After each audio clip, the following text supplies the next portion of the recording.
truth awaits in the dark. True story. There are places on this planet where human biology is simply incompatible. We are designed for sunlight, for fresh air, for 1 atmosphere of pressure. But greed pushes us into the dark. Welcome to the world of saturation diving. It is widely considered the most dangerous job on Earth. Forget astronauts. At least in space, you are in a vacuum. But at 300 meters underwater, you are being crushed by the weight of the entire ocean. The pressure is so immense that your blood would literally boil if you surfaced too quickly.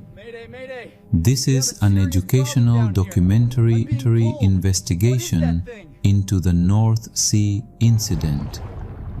For years, the official report stated that Diver 1, a veteran named Mark, suffered from high-pressure nervous syndrome and hallucinated. They said he panicked. They said his equipment malfunctioned. But recently leaked digital telemetry and recovered body cam footage from the diving bell suggest something else. What is that? Something that explains why the oil company sealed the well and why Mark never dove again. Before we descend into the abyss, ask yourself one question. When you look into the deepest dark, are you sure nothing is looking back? To understand the horror of what happened, you first need to understand the science. Saturation divers don't just jump in the water. At depths below 100 meters, nitrogen becomes toxic. To survive, divers breathe a mixture of helium and oxygen called Heliox. For 28 days, Mark and his team lived in a pressurized chamber on the deck of the support vessel. They were effectively living on another planet. They were kept at the same pressure as the sea floor. If there was a fire on the ship, they couldn't just open the door and run. If they did, they would explode from the inside out. They are the most isolated humans on Earth. Their mission was routine: descent to 320 meters. Their goal? To inspect a structural anomaly on a main oil pipeline. The sensors picked up a vibration, a rhythmic tapping that the engineers couldn't explain. Mark was the lead diver. 15 years of experience. He wasn't afraid of the dark. He respected it. But as the diving bell lowered through the twilight zone and into the midnight zone, the telemetry data showed his heart rate spiking. Mark, can you hear me? He wasn't Stay with me. reacting to the pressure. He was reacting to the sound. The ship's sonar was picking up biological movement. Massive movement. But the radar screen was empty. At 2 a.m., the bell locks onto position. Mark drops into the water. The water at this depth isn't just dark. It is absolute. It's a heavy, crushing blackness that swallows light. Even the strongest LED torch only cuts a few meters ahead. Beyond that, nothing. Marks towards the pipeline structure. It's a Control, do you massive copy? steel Mark, what's your artery status? sitting on the losing 'em. silt Comms of the are down. ocean floor. Life support He readings are reports critical. visual on the anomaly. There is sediment disturbance, a lot of it, like something dragged itself across the silt. This is where the footage gets interesting. As Mark approaches the section of the pipe where the vibration was reported, he stops. He wipes his faceplate. The 4K resolution of his modern camera picks up details the human eye might miss in the panic. The steel pipe isn't rusted. It isn't bent by water pressure. It has deep, parallel gouges in the metal. He reports to the surface.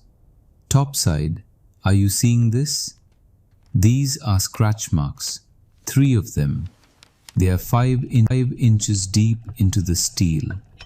What kind of equipment could do this? The surface replies, "Negative on equipment, Mark. That pipe was laid 5 years ago. Nothing has touched it since." Mark moves closer. He touches the grooves. And then, his helmet light catches something stuck in the jagged metal. It's not a piece of a net. It looks like a translucent scale, but it's the size of a dinner plate. The psychological strain of saturation diving is intense, but cameras don't hallucinate.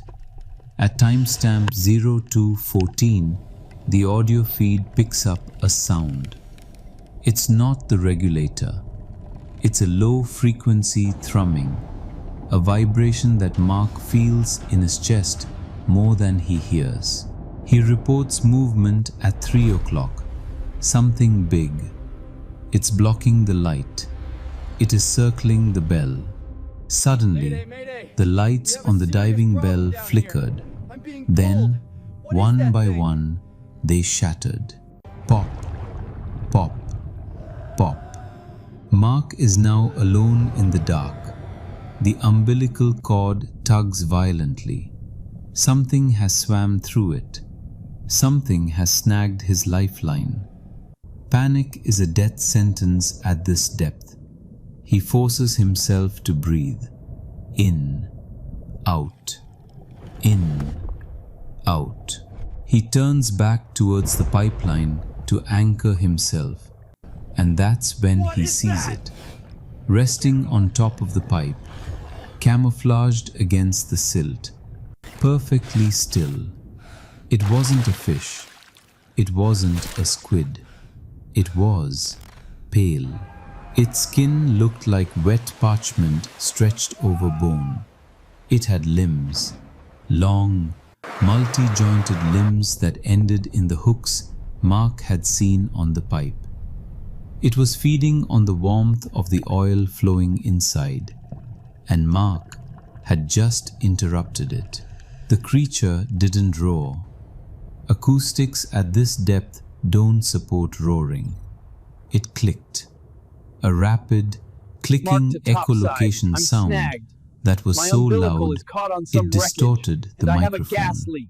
Mark screams for them to pull him up. The creature uncoiled. It didn't swim. It launched itself with terrifying speed.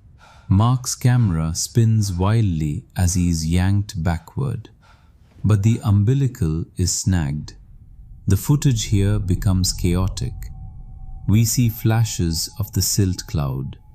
And for one single frame, one frame that the oil company tried to scrub from the record, we see the creature's face right against the camera lens. It had no eyes, just a mouth, a circular maw filled with rows of translucent, needle-like teeth, designed to crush crustaceans or helmet visors. Mark screams, "It's on me! It's on the helmet! It's cracking the static!" The video feed cuts. The telemetry shows Mark's heart rate hitting 180 beats per minute. The internal helmet pressure sensor detects a micro leak. Water is entering the helmet. Mark didn't die that night. The backup diver managed to activate the emergency winch. Mark, can you hear They me? dragged Stay with Mark me. back to the bell, unconscious. They spent the next 4 days in decompression. 4 days of sitting in that small metal chamber, listening to the sounds of the ocean outside the hull.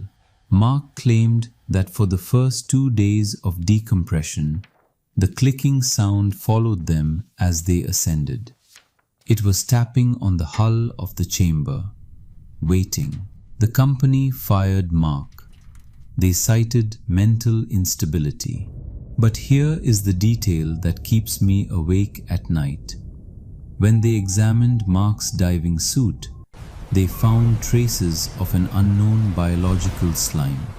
And embedded in the thick rubber of his shoulder Control, pad do you copy? was a Mark, what's your single status? fragment. We're losing them. It wasn't a tooth. Life support It was readings a are tip critical. of a claw.